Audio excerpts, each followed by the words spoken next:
Automation and tools are important, but it's just really a piece of what we do overall. And really, at the end of the day, it's the basic blocking and tackling that I think is the most important.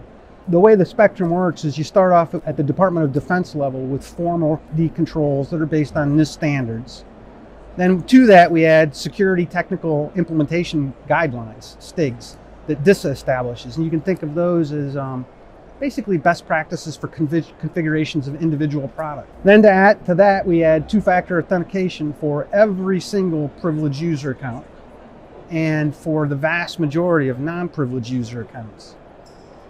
Then we have a standard methodology, actually a pretty formal methodology of how we implement patching of different severity vulnerabilities.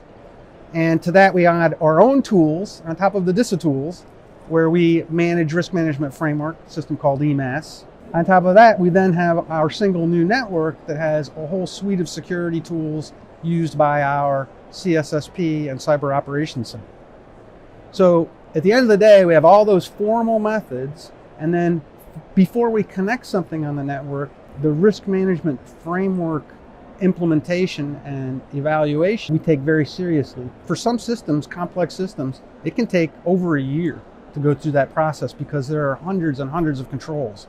I have a workforce of about 225 people across the entire system that do nothing but risk management framework.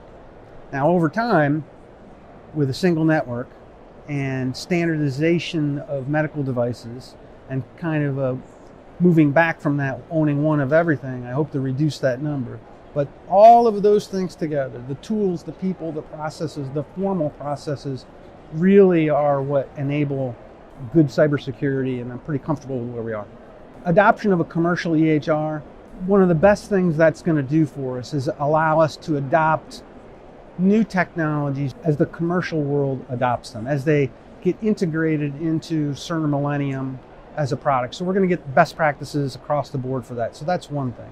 On the cybersecurity front, I'm really interested in some of the new AI technologies for microsegmentation, especially in cloud environments.